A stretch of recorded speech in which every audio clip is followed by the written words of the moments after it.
Bismillahirrahmanirrahim. Lanjut, masih berkaitan dengan tayamum.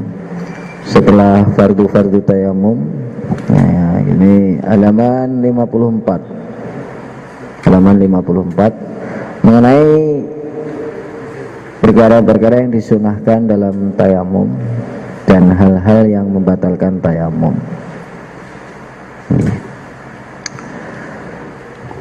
Bagian ketiga dalam bab tayamum, hal-hal yang disunahkan dalam tayamum. Wa sunanuhu salah satu asya at-tasmiyah wa taqdimul yumna 'alal yusra wal mu'alah. Ada tiga ya. Sunah-sunah dalam tayamum ada tiga. Yang pertama baca basmalah bismillahirrahmanirrahim sebagaimana dalam wudu.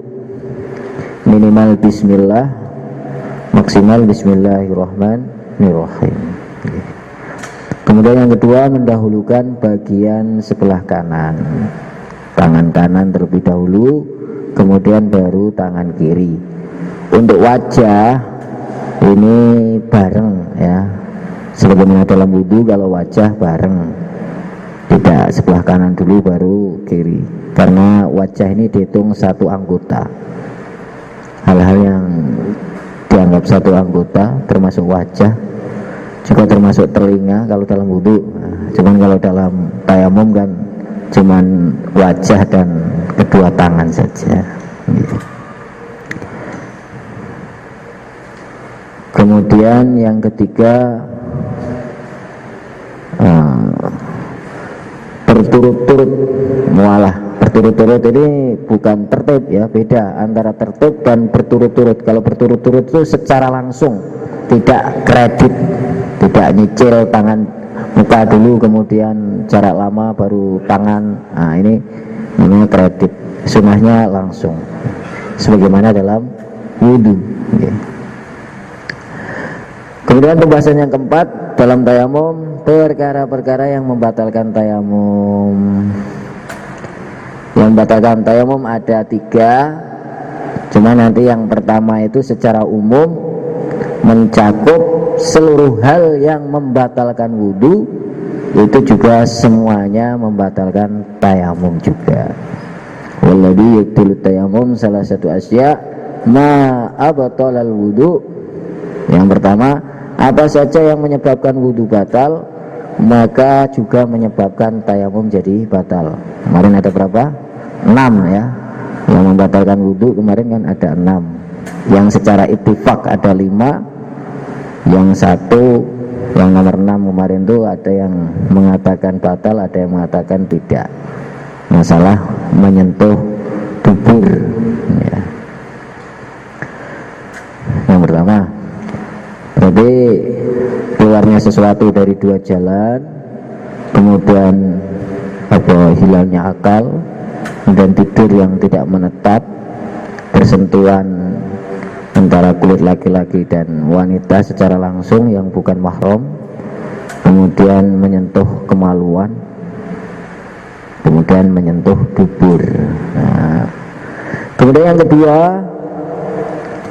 yang kedua ini yang termasuk membatalkan tayamum, melihat air di luar waktu sholat. Ini khusus jika tayamumnya memang gara-gara tidak ada air ya. Tapi kalau tayamumnya gara-gara sakit, nah ini walaupun ada air atau nggak ada air nggak pengaruh. Jadi yang membatalkan tayamum tatkala ada air ini memang kalau tayamumnya gara-gara tidak ada air, kemudian di luar waktu sholat. Ini sebenarnya bukan di luar waktu sholat, di luar forum sholat gitu ya. Mananya selagi sebelum menjalankan sholat yang akan kita kerjakan dengan tayamum tersebut, kalau ada air datang maka tayamum kita batal, alias harus diganti dengan wudu. Tetapi tatkala air itu tiba atau ada setelah forum kita sudah menjalankan sholat yang dengan tayamum, maka dengan adanya air tidak membatalkan tayamum kita, sehingga sholat lanjut saja walaupun ada air ya. Jadi batalnya tayamum gara-gara ada air itu yang penting sebelum takbir ada air. Nah, maka tayamum kita batal, harus wudhu, diganti dengan wudhu. Tapi kalau sudah Allahu Akbar hujan, tadinya nggak ada air, kemudian sudah Allahu Akbar hujan, dibatalkan apa terus? Terus saja ya. Karena tayamum kita tidak dianggap batal karena sudah masuk dalam forum sholat.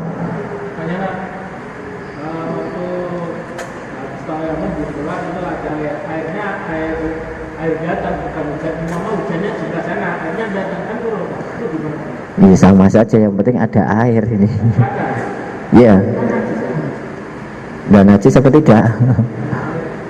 Air hujan kan tidak najis. Iya. Air banjir. Ya, yang penting ada air yang bisa digunakan untuk bersuci, maka tayamum kita batal. Kalau sebelum menjalankan sholat. Kemudian yang ketiga, murtad, keluar dari Islam, jelas ini. Ini yang membatalkan tayamum. Yang pertama, seluruh perkara yang membatalkan wudhu, yang ada 6 kemarin, itu juga membatalkan tayamum. Yang kedua, melihat air. Ini khusus kalau tayamumnya memang karena nggak ada air. Kemudian melihatnya sebelum forum melakukan sholat. Kemudian yang ketiga, murtad. Ya, yes. Ini sekarang halaman 55 yang cara bersuci orang yang mempunyai perban luka. Nah, ini kecelakaan, dedel buel, kepala diperban, tangan diperban, kaki diperban kayak mumi. Lah ini bagaimana ini cara bersucinya? Apakah ketika mau wudhu harus dilepas atau cukup dengan tayamum saja tanpa melepas perbannya? Terutama yang patah-patah itu biasanya kan pakai kit itu. Apakah setiap wudhu harus dilepas atau bagaimana itu? Nah, ini dia. Di sini halaman 55. Cara bersuci orang yang berperban. Wasahibul jabair yamsahu 'alaiha wa yatayammamu wa yusalli wa la i'adata 'alaihi in kana wad'uha ala tuhrin. Jadi nanti ini termasuk pendapat madhab Syafi'i yang paling berat dalam masalah fikih. Ini adalah urusan ini ya. Pendapat yang terberat di antara pendapat-pendapat madhab lainnya dalam masalah urusan jabiroh, yaitu wudhunya orang yang mempunyai perban. Nanti kita secara asli dalam madhab kita, madhab Syafi'i ini, kalau orang terkena luka kemudian diperban, nanti bersucinya itu double ya. Kalau itu di anggota wudhu ya, lukanya di anggota wudhu, di kepala ataupun di tangan atau di kaki, maka nanti ketika bersuci ini double, plus wudhu yo plus tayamum ya. Dan nanti kalau seandainya masangnya itu tidak dalam keadaan suci, plus nanti ketika sembuh wajib qodho. Jadi yo wudhu yo tayamum, yo nanti kalau masanya nggak dalam keadaan suci plus qodho. Dan umumnya orang diperban itu nggak sempat untuk berpikiran wudhu dulu, wis jenenge bar kecelakaan dedel buel di rumah sakit langsung diperban buntel-buntel nonton kan.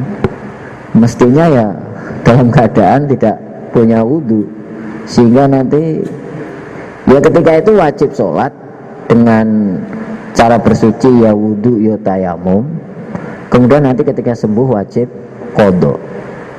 Ini secara asli hukumnya madhab Syafi'i ya. Cuma nanti dari segi pempraktekan, ini pernah dipesani oleh Kiai almarhum ini untuk menggunakan pendapat yang mudah. Kalau sudah tayamum ya tayamum, kalau sudah wudhu ya wudhu, milih saja wis. Kalau tayamum ya sudah nggak perlu wudhu, kalau wudhu ya sudah nggak perlu tayamum. Cuma nanti bagian yang sehat tetap dibasuh, yang sakit yang diperban hanya sekedar diusap saja kalau wudhu. Kalau tayamum juga sama juga, nggak perlu dan tidak perlu qadha. Nah, soalnya nanti kalau kita menyampaikan kepada masyarakat umum, masyarakat awam, ya, orang dalam keadaan sehat aja kadang-kadang sholat itu agak males kan, apalagi dalam keadaan sakit, baru suruh tayamum, suruh wudhu, baru nanti suruh qadha lagi. Wah, ini lebih mujahadah. Ya memang secara asli hukumnya seperti itu dalam mazhab kita, cuma nanti ya kita gunakan pendapat yang mudah saja. Nah, karena orang itu dalam kondisi sakit kan, itu dalam keadaan diperban atau dipen itu. Nah nanti cara kalau seandainya mau menggunakan mazhab kita sendiri pun ya tidak masalah, dengan ya wudhu ya tayamum. Cuma nanti caranya, seandainya tangan kita yang terluka kena perban, contoh misalnya jarinya kena peso, kemudian diperban seperti ini, atau di salon plas. Nanti ketika mau wudhu nggak perlu dicopot ini, biarkan saja. Kalau mau pakai mazhab yang berat ini, di sini nanti wudhu dulu, basuh muka dulu, basuh tangan.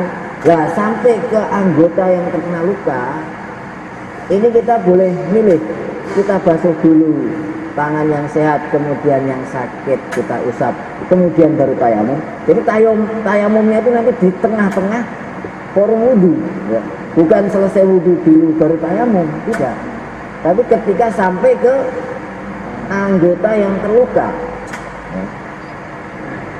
Kalau mau pakai pendapat yang ini, kriteria kitab ini dan kitab-kitab yang lainnya dalam mazhab Syafi'i nanti ya sama, ini termasuk pendapat yang paling berat dalam mazhab Syafi'i kalau mau diamalkan, termasuk ini dalam masalah wudhunya orang yang terkena perban. Jadi nanti cuman yang paling enak nanti wudhu dulu, muka, tangan, kemudian sampai sini tayamum, ini dilap dulu. Secara asli hukum ngelap makruh, cuman kalau mau praktek ini nanti tidak dimakruhkan, dilap untuk mau tayamum tidak dimakruhkan. Tayamum seperti tadi, ya muka, ya tangan sempurna, kemudian baru meneruskan ini dibasuh, yang sehat dibasuh, yang ini diusap air, kemudian teruskan wudhunya, lanjut wudhunya. Tayamumnya menyelewat di dalam. Ini kalau anggota lukanya di selain muka. Tapi nanti kalau lukanya itu, perbannya itu di muka sini, di anggota wudhu yang pertama, muka, maka nanti langsung boleh memilih antara tayamum terlebih dahulu ataupun membasuh muka, ya. Kalau yang enak ya tayamum dulu supaya nanti habis itu disiram air kan dengan wudhu itu. Ya, misalnya di sini batuknya kejedot, akhirnya kena perban gini. Nah, itu nanti cara bersucinya boleh milih basuh dulu yang sehat, kemudian yang sakit diusap, kemudian tayamum, jangan tangan dulu, tayamum dulu, karena ini anggota yang pertama. Ataupun tayamum dulu, ya yang sakit sekedar dilewati gitu saja, yang sehat tetap diusap, tayamum, habis tayamum wudhu, yang sehat dibasuh, yang sakit diusap, kemudian bersihkan tangan sampai selesai. Nah, jadi double. Dan nanti seperti tadi kalau masangnya dalam kondisi kita berhadas, tidak punya wudhu, dalam rangkaian seperti itu nanti setelah sembuh wajib qadha. Ini. Tapi kalau masangnya dalam keadaan suci boleh, tidak wajib qadha. Ya. Ya, sebelum dipasang kita wudhu dulu. Cuman prakteknya kalau orang luka suruh wudhu dulu, suruh wanu dulu gini. Biasanya langsung bersih langsung perban langsung. Kalau yang paling mudah tadi Paling mudah ya sudah milih mau wudhu atau tayamum, gitu saja. Dan tidak ada urusan masangnya dalam keadaan suci ataupun tidak. Tidak ada kodok setelahnya. Ya itu nanti yang kita mau sampaikan. Kita lihat dulu. Seandainya orangnya ini kalau ada orang tanya bagaimana wudhu saya ini, kepalanya kayak gini nih, tengok dulu ini orangnya kalau kasih pendapat yang berat mampu apa enggak. Kalau enggak ya kamu tayamum aja, kalau enggak wudhu saja sudah, yang sehat dibasuh, yang sakit diusap sudah gitu, kodok enggak usah. Nah itu aja. tapi yang ringan itu boleh ya? Boleh, memang dari kiai malah kalau untuk disampaikan ya suruh pakai yang pendapat yang ringan saja, karena kalau mau praktek yang ini yo wudhu yo tayamum ini berat dan nanti wajib kodok kan kalau nggak masangnya nggak dalam keadaan suci. Jadi cuman untuk masalah pindah sana pindah sini pendapat itu ya memang harus ada rekomendasi dari yang ahlinya gitu, sehingga tidak mengakibatkan kita mencari agama yang mudah-mudah saja, nanti jadinya kayak Bani Israel yang mudah dikerjakan, yang susah kamu berangkat sendiri aja. Nah, ini ya nanti jadinya seperti itu. Cuman kalau masalah ini memang sudah dalam Basul Masail gitu ya sudah suruh nyampaikan yang mudah bisa dikerjakan oleh umat gitu aja.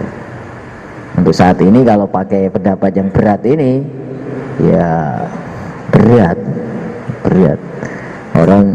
Orang sakit mau sholat saja ini sudah termasuk luar biasa kan. Lah kok diperberat lagi, suruh ya wudhu, ya suruh tayamum, ya habis itu nanti kodok lagi. Nah ini ya kalau itu nggak usah sholat sekalian aja lah, nanti sama-sama kodok. Nah, nanti ujung-ujungnya seperti itu. Ya, yes. Tayamum selesai. Nah, dalam tayamum ada yang masih dipertanyakan?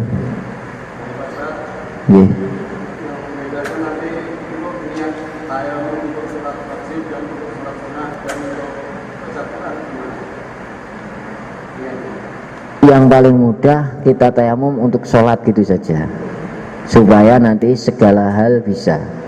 Ya bisa untuk baca Quran, ya bisa untuk sholat sunnah dan sebagainya. Sholat fardu juga bisa, tapi sekali.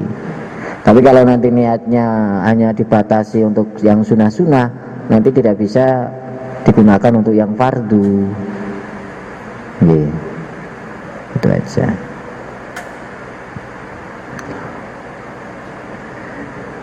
Nah, sekarang lanjut ya di Penroto. Nanti fikih 1 ini yang paling panjang babnya soalnya nih, urusan ubudiyahnya ini. Sekarang halaman 57. Halaman 57. Dulu apa? Niat tayamum. Niat tayamum supaya diperbolehkan sholat gitu saja. Ya. Indonesia gitu aja. Kalau Arabnya juga boleh. Nawaitu tayamuma listibahatis sholah. Nawaitu tayamuma listibahatis sholah. Nah, kalau susah bahasa Arab, bahasa Indonesia saja. Niat tayamum supaya diperbolehkan sholat. Ya. Nanti kalau niat tayamum supaya diperbolehkan baca Al-Quran, tidak boleh untuk sholat fardu.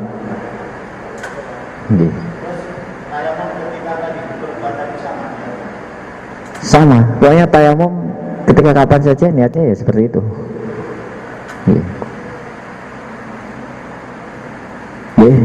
Ada lagi tayamum sebelum menginjak ke bab berikutnya.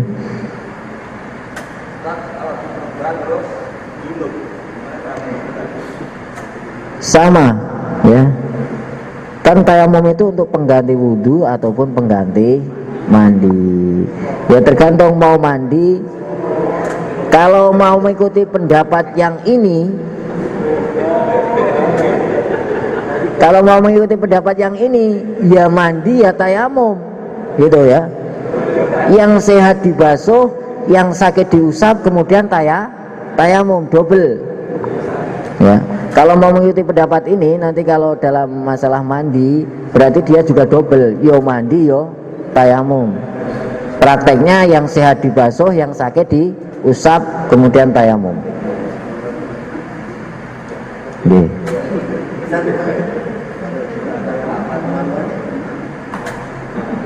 Enggak najis. Ya enggak najis. Nah nanti ini bab berikutnya ini masalah, nanti ada istilah rutu batul farji, keputihan ataupun dalam vagina seorang wanita itu apakah termasuk najis. Ketika seorang kumpul suami istri itu kan mesti kadang-kadang ada yang nempel-nempel di vaginnya laki-laki, lah itu apakah najis apa tidak. Nah ini dalam bab berikutnya ini, nah, mengenai pembahasan perkara-perkara yang dianggap najis ataupun tidak ya. Oke, sebelum bab berikutnya tayamum sudah plong.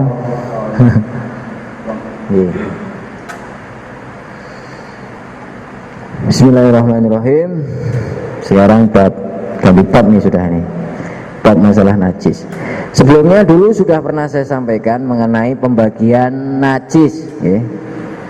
Dulu najis ada berapa? 3. Ada najis mughaladhah, najis mukhafafah, najis mutawassithah. Najis mughaladhah ini khusus najisnya anjing dan babi dan keturunannya, baik dari segi apanya saja, semua rangkaian anjing dan babi semuanya najis mughaladhah.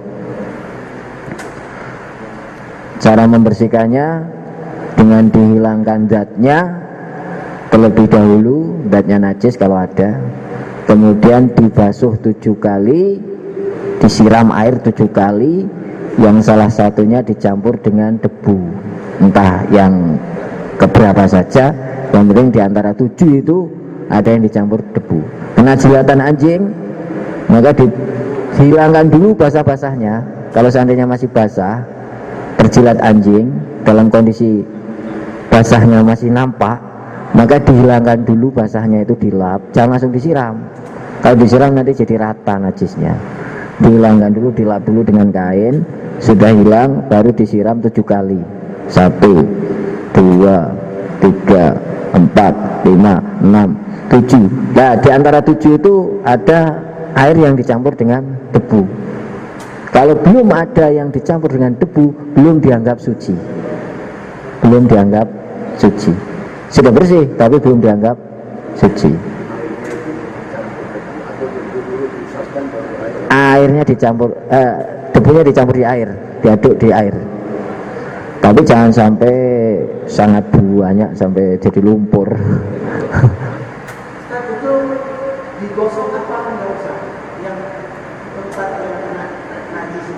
Tidak harus.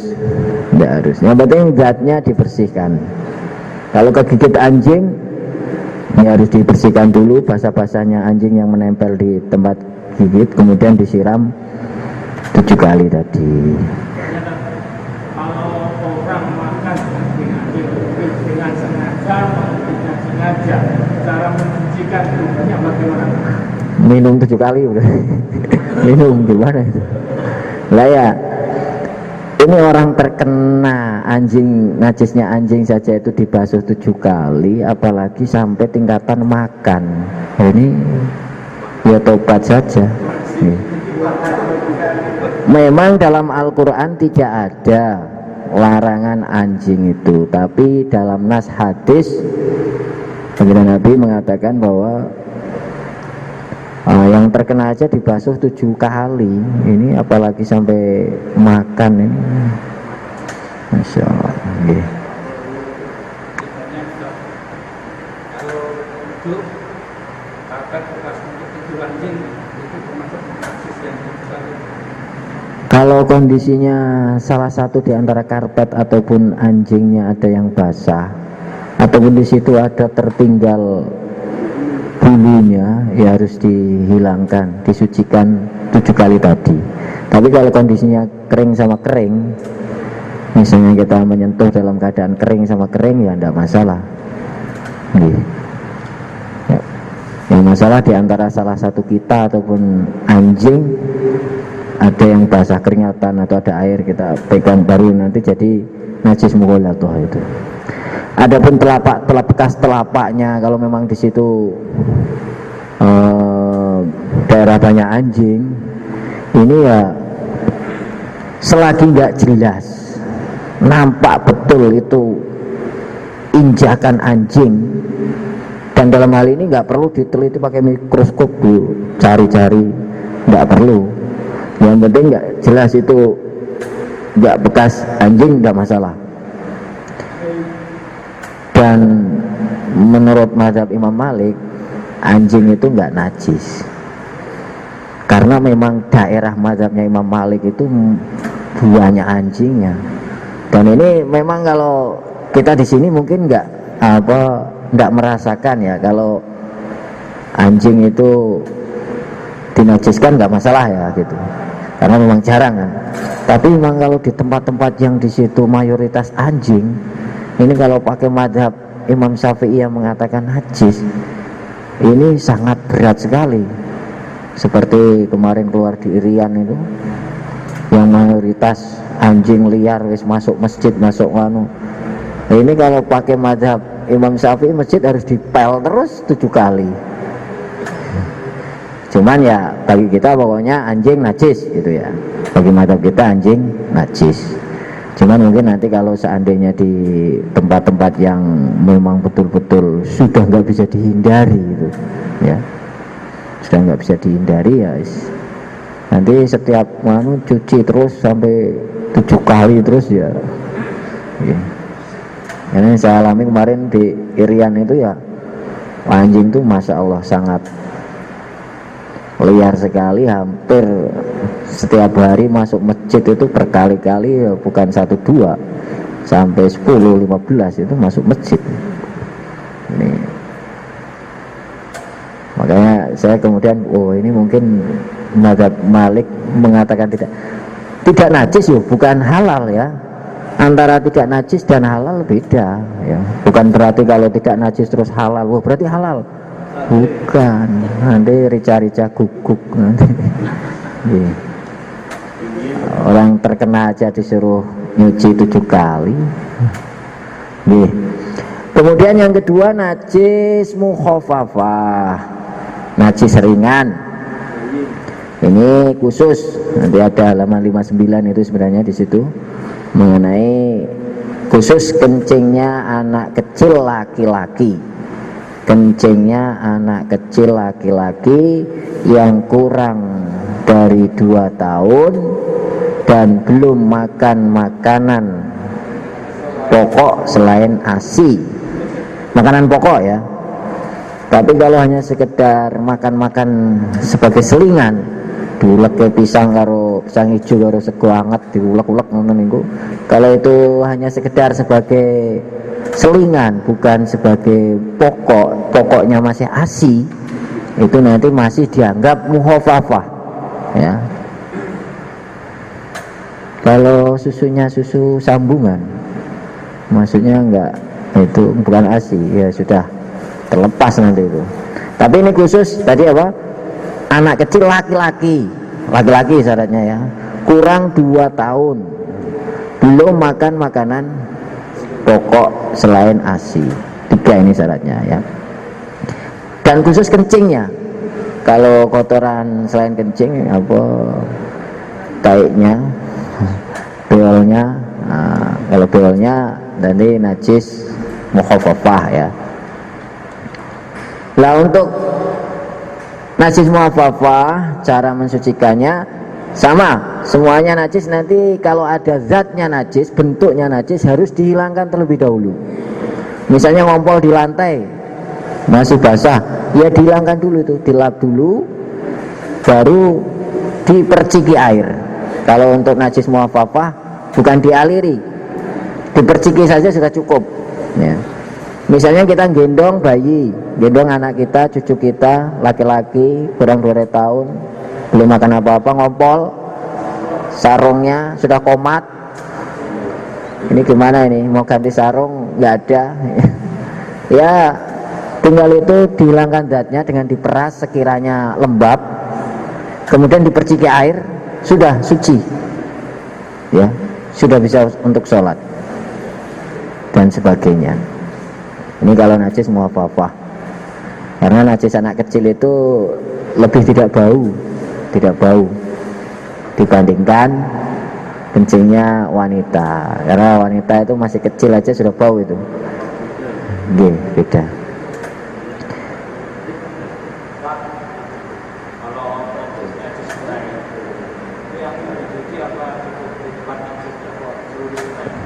Cukup yang terkena najis saja. Kalau mau dicuci semua ya tidak masalah. Cuman kewajibannya yang wajib dibersihkan, disucikan hanya yang terkena najisnya saja. Kalau ngompol di kasur, ini selagi sudah lembab, sudah nggak kopiah-kopiah gitu, tinggal perciki air aja sudah dianggap suci, bisa sholat di situ. Tapi najis muhafafah tadi ya, najis muhafafah. Tapi kalau sudah dewasa ngompol ya beda lagi. Nah, selain dua najis ini, najis mughaladah dan najis muhafafah, nanti masuk dalam najis mutawasitoh. Ya. Ini kenapa dua ini didahulukan? Karena untuk mutawasitoh itu nggak terbatas, ya. Mutawasitoh itu nggak terbatas, banyak. Sehingga kita ambil yang dua dulu ini, karena yang dua ini najis mughaladah kan khusus anjing dan babi, yang muhafafah khusus kencingnya anak kecil laki-laki tadi ya. Lah selain ini nanti semua najis-najis dianggap najis mutawasitoh, termasuk ini cairan yang keluar dari kubul dan dubur. Nah ini kecuali mani ya. Perkara yang keluar dari kubul dan dubur kalau berupa cairan semuanya dihukumi najis, walaupun berupa bentuk sprit, kopi, susu dan sebagainya dihukumi najis ya. Kalau bukan berupa cairan, berupa benda padat, berongkolan jagung nopo misalnya nelan salak keluar salak misalnya, nah itu nanti kalau seandainya belum berubah bentuknya alias masih tetap sebagaimana keadaan sebelum ditelan, maka nanti bukan najis tapi mutanajis. Dulu sudah saya jelaskan beda antara najis dan mutanajis. Kalau najis itu zatnya najis ya. Kalau mutanajis itu zatnya suci cuman terkena najis, gitu saja. Kalau najis selamanya itu nggak bisa disucikan. Jadi kalau misalnya kotoran itu diubah sampai ping 1000 pun ya tetap nggak bisa suci. Beda dengan pakaian yang terkena najis. Ini kan pakaiannya bisa disucikan. Nah pakaiannya itu namanya mutanajis. Begitu juga benda-benda padat yang keluar dari dua jalan tadi, terutama beol, dua, termasuk kopi luwak.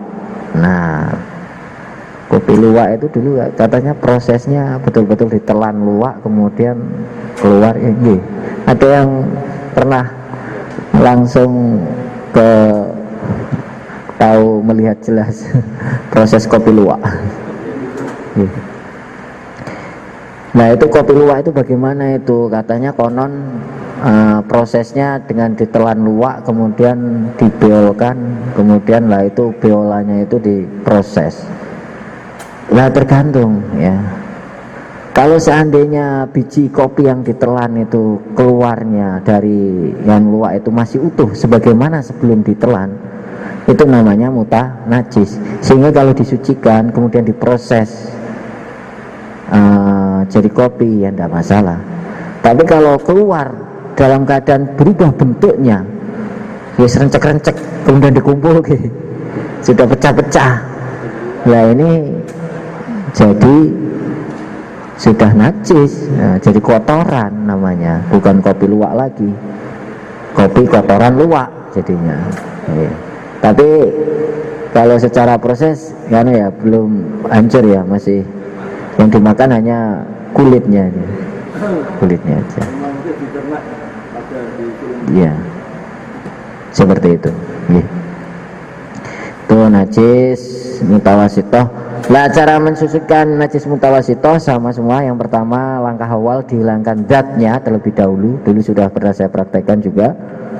Jadi harus kalau misalnya ada kotoran, tai dan sebagainya, kita hilangkan terlebih dahulu zatnya, kemudian baru dialiri air. Ya. Lah air bekas untuk mengaliri ini bukan air najis, tapi air mustamal. Air mustamal. Kecuali kalau masih ada kotorannya, kita siram begitu saja tanpa menghilangkan kotorannya terlebih dahulu. Nah itu nanti jadi air mutanajis. Gitu. Penadan kita najis 3 tadi, mughaladah, muhafafah, mutawasitoh. Nah nanti untuk selanjutnya saya akan sampaikan apa saja toh najis mutawasitoh ini secara terperinci.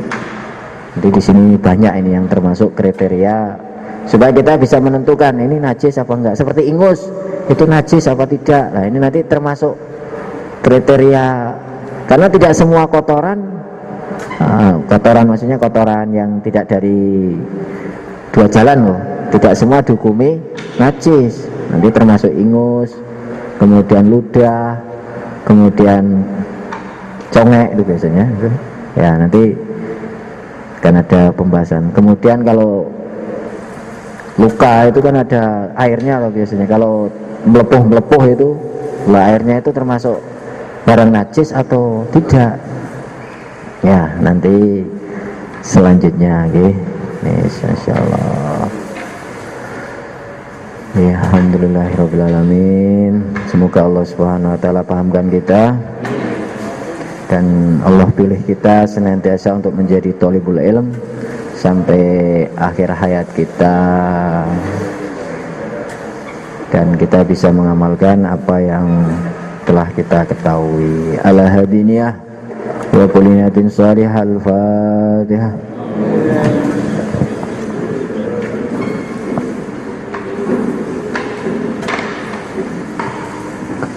Subhanahu wa hamdihi, subhanahu wa hamdika, asyhadu an la ilaha illa anta, astaghfiruka wa atubu ilaik. Assalamualaikum warahmatullahi wabarakatuh.